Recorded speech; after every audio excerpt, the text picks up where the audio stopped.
Good morning, everyone. Today I want to talk about what sold over the weekend and what I bought over the weekend. So we'll do that right after this.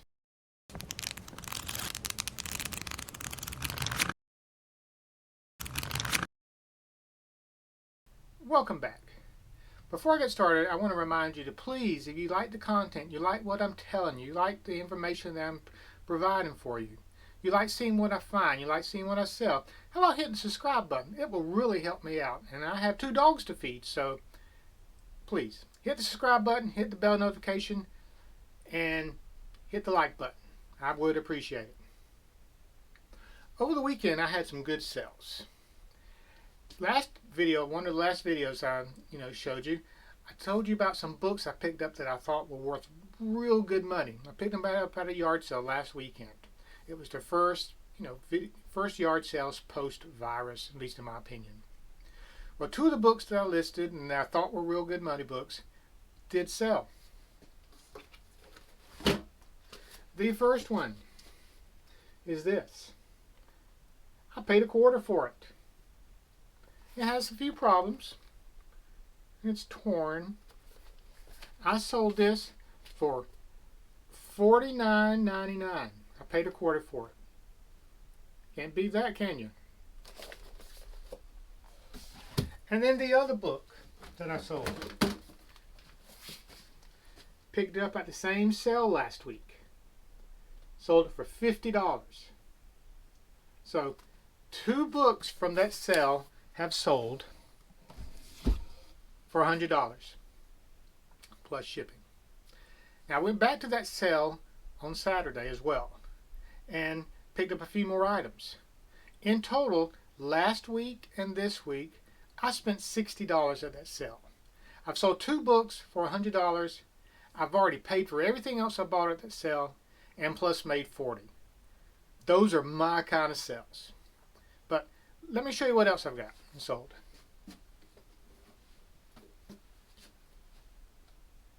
Little Barbie lunchbox. It's part of the School Days Hallmark series. Still new in shrink wrap. Sold it for $10. Probably paid $1/4 for it. Had it for a while. It was part of a Barbie lot that I got. $10. Do that every day of the week.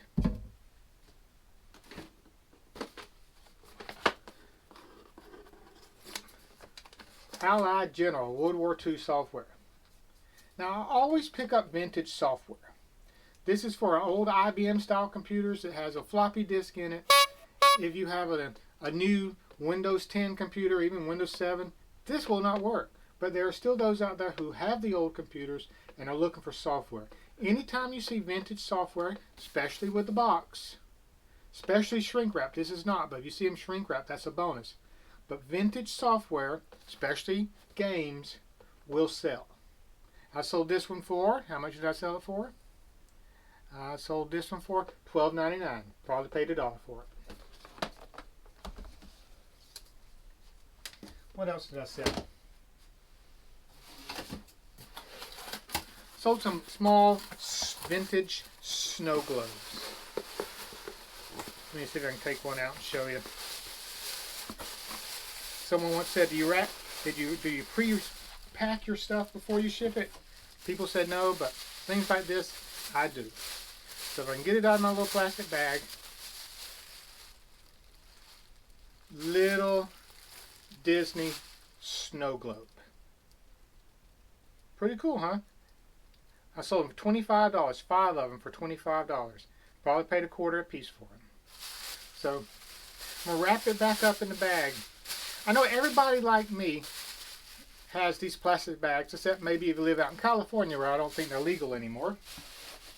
But these plastic bags that you get at the grocery store, I save them, I get them from other people. I use them to pack things, I use them stuff boxes.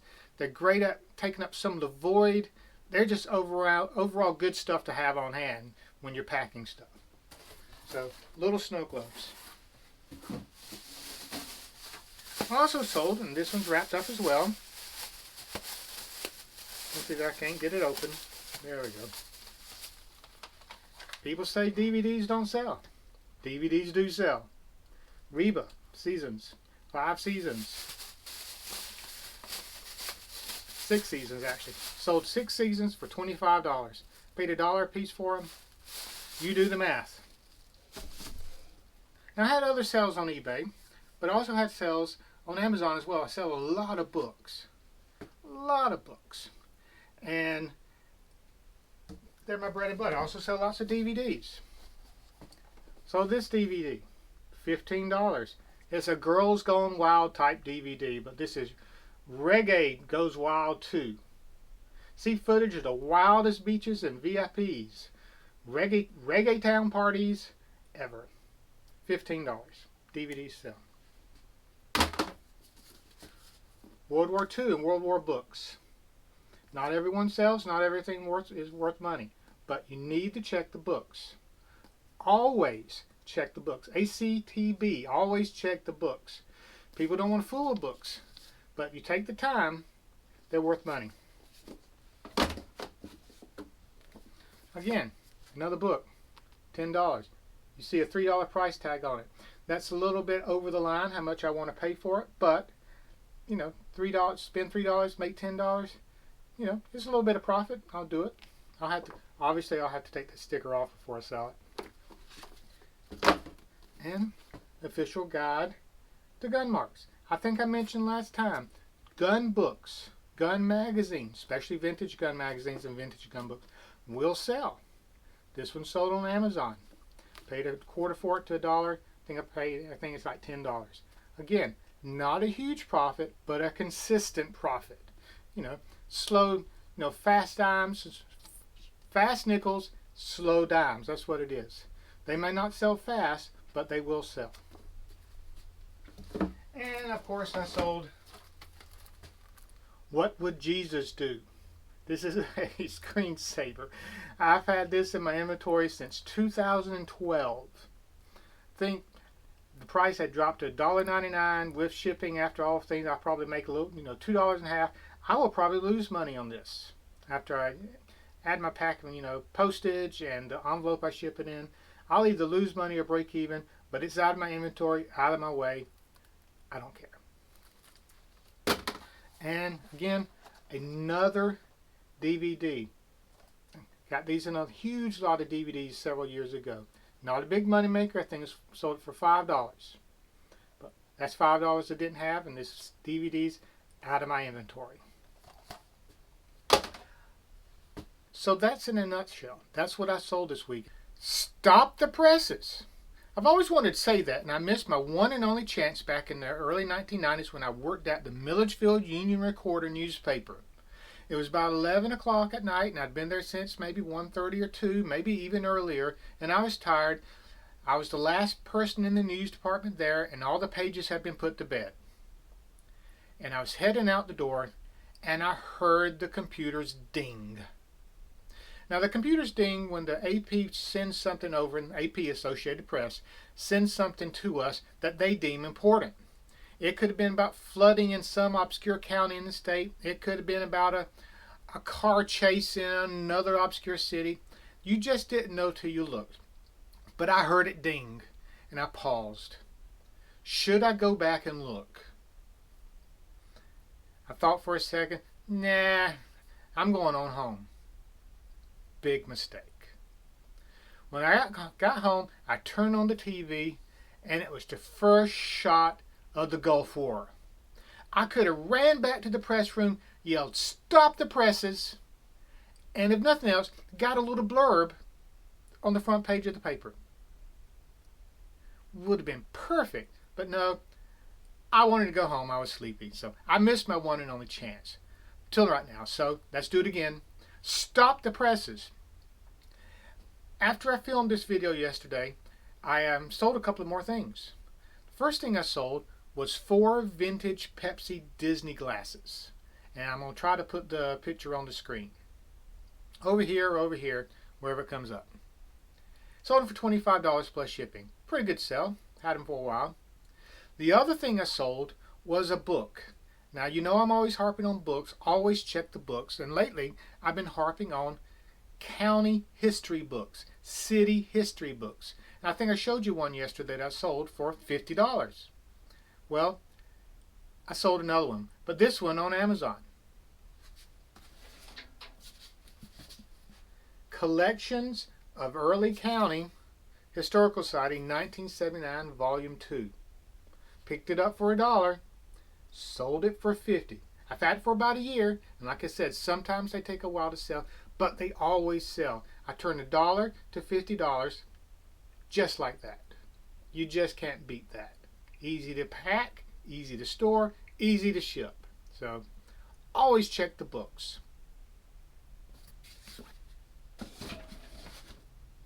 Sold a few more odds and ends that I didn't show you, but sales were pretty brisk. I can't complain. You know, obviously, more is always better. Next, though, I'm going to show you what I found this weekend. And I'm real excited about one item, so stay tuned so you can see what that is. I said I found something wonderful, something great. And here it is. I found toilet paper of the weekend. I don't know about you, but it's still in short supply around here. And whenever I see it, I grab it just in case. But that's not really what I wanted to show you. But I'm glad I found it. This is what I found at a thrift store, Goodwill, on Sunday. It was late Sunday afternoon.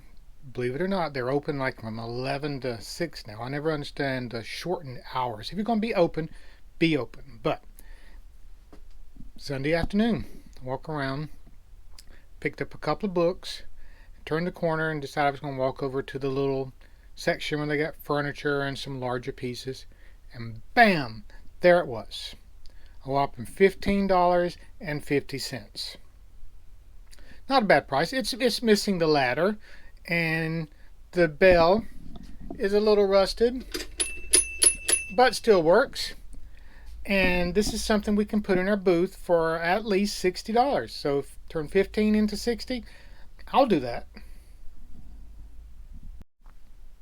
This guy followed us home. Yeah, we had some peanuts, and he just decided he was going to come with us. Again, this is another thing we found at a thrift store on Saturday after our yard sale run. Everything was half price that day. This loving guy was $10, half price $5. It's Melissa and Doug. That's a well-known name if you have kids. And sold it, bought it, paid $5 for it. We'll sell it in our antique booth for at least $30. This little guy we found at our yard sale. It's the one we went to last week and again this week, where we found all the good books. We overlooked them last week, but found them this week. Paid $5 for them. It's a remote control Publix grocery store truck, obviously. We paid $5 for it, like I said, and we'll turn around and sell it online for at least $25.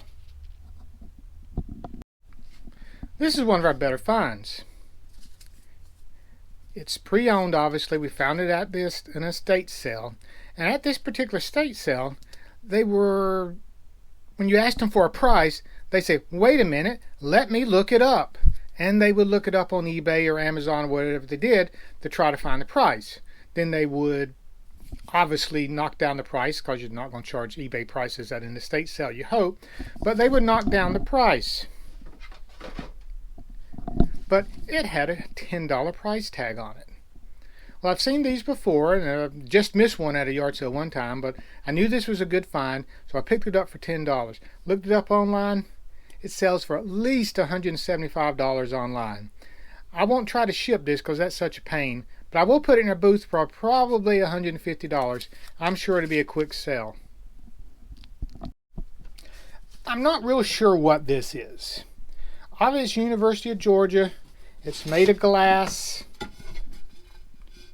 It's got a hole through it. I thought it was like the workings of a clock, but the numbers don't add up, obviously, for a clock. See on the back. Like I said, not real sure what it is, but I paid a whopping $2.50 for it at the thrift store half price sale. We'll put it in the booth probably at least $10. Paid a couple of bucks for this little guy. It's a bell. Bells are big. You know, big sellers. This is a little bell, though. It's not a big bell. It's a little bell. I'm not sure what it came off of. The guy wasn't really sure. He said he bought it as part of a lot, an auction lot of some other stuff. He bought the lot because of the bell. And then he's going to turn around and sell the bell for $2. I'll take it. I'll put it in the booth. It's got a nice, you can tell it's got a nice clear sound. and it probably will go $25 in the booth, so a real good find. I'm sure someone out there would know what this is. I've looked it up on eBay and WorthPoint and can't find no sales for it at all. It's from Orvis, and I did a extended Google search, and as far as I can tell, it's to slip over your shoes when you're going fishing so you do not slip and slide on the rocks. It's called a Rock Buddies, and it had a $30 price tag on it, and I got it for $25, and if I can get $30 out of it, because it's very vintage, last I saw it, the only reference I saw is from 1991, I'll take it. I thought this was pretty cool. I wasn't sure what it was until I opened it up. It's real old. You can tell it's got wear and tear on the packaging. I think I will sell it for $10, as my little sticky note says. But let me show you what it is first. It's a vintage drafting set. When you used to have to do drafting on paper? Yes, it's probably back from the 60s, maybe the 50s, I don't know. And it's from University of Chicago. So I looked it up, and these don't sell for very much. I saw my little price ticker.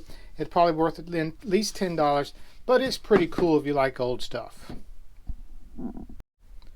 Does anyone remember when you didn't have a GPS in your car, so you had to use an old map to see where you were going?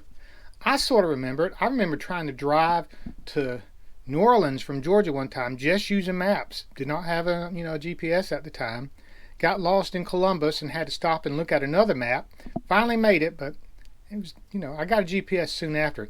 This is a collection of maps from National Geographic. You can see right there. It opens up, and you got different maps in there. I'm not sure if it's complete. I have not checked it out, but it's in consecutive order up to 15, and then has a book in here. If I can get it out, has a book in here. So they're not worth a whole lot online. It's probably not worth as much as I thought it was going to be. I paid a couple of bucks for it. I think I can get at least 10 online, so I'll take that too. This is different. You don't see these very often. Brown & Williamson was a big cigarette manufacturing company, and they had a huge plant here in Middle Georgia that closed.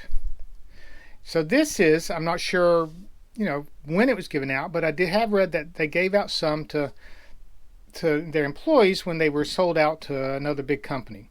But these are actually cigarettes. These are packages of unopened cigarettes. It says it's a limited commemorative series and a celebration of heritage and achievement. I find these once in a blue moon, and I got this one for a couple of bucks. They didn't know what it was. I know I can sell it for at least 20, but eBay's very picky about you selling tobacco products online, as a lot of you probably know. You had to put exact wording on there, and I forget what it was, but they reminded me on the last one I sold. And I'll look that up, but has something to do with these cigarettes for promotional use, commemorative use only, or not for actual smoking. I don't see a date on it, but it's probably from the 1990s, so it's probably old anyway. But if you see these, something like this, pick it up because you can sell it. All right, we're back to the books and DVDs. Like I've told you before, I buy a lot of books. They're easy to buy, easy to find, easy to ship. These books are about golf. This was at the yard sale where they wanted to look up everything before they gave you a price. Apparently they did not bother to look up the books because all the books were $1. This is the main one, Maximum Golf. It's spiral bound, it's pretty good condition. It's worth $70 online. These two other books, Simplified Golf and Search for the Perfect Swing, are worth like $15 each. This DVD, The Plain Truth for Golfers, looked it up, it's $15 online. Now I could not find these. I did some preliminary research and I found one that was on sale, not a set, just one for $5. I imagine a set will do a whole lot better. The owner tried to give me song and dance about, these are $50 a piece when he bought them, and he might be right, and I don't know if he was lying to me or not. But people don't realize you may have paid $50 when you bought it, but it's not worth $50 now. So with these books and other items that I bought from that yard sale. I think I paid $35 for everything. I will recoup that just on that one book alone. So easy money. Always check the books, especially sports books. Okay, I do want to talk about annuals for a minute. Yearbooks. Everybody in high school always has to have the yearbook, and everybody goes around and tries to get all their friends' signatures. And you take them home, you look at them once or twice over the summer, you put them in a box, and you forget about them for the rest of your life. Oh, you may occasionally pick one up and look at it and say, hey, boy, did I look like a jerk then. But you generally forget about them. They wind up in some attic in your mom's house or your grandma's house, and then when they have estate sales or sales, they look at them and say, let's just get rid of them. But annuals and yearbooks sell, especially big schools, popular schools, colleges when they had stars going to it, celebrities went to them, they sell. But even just your everyday run-of-the-mill annuals sell. Now these have been written in. They're from local schools in Macon, Georgia. Miller Junior High, 1977. Miller Junior, 1978. This is Miller Lanier, 1962. And it is in better shape than the other ones. These Miller Lanier, around here, Miller Lanier books sell. Lanier High School, Miller High School. They were the main schools in Macon from the 50s and the 60s. And they sell big time. I have one guy who buys them every time I put them online. So I'm sure you have schools around you that are just like that. Horizons, Tatton Square Academy, a private school here in Macon. But you can find college yearbooks, Georgia Tech, any of the colleges around you have yearbooks. Grab them if they're cheap. I mean, someone wants to sell them for $20, do it, but they're cheap, $1 to $5, and sell them online every day of the week from 20 to 25 more, sometimes a lot more. So never pass up the annuals and yearbooks either. If you do, you'll be sorry.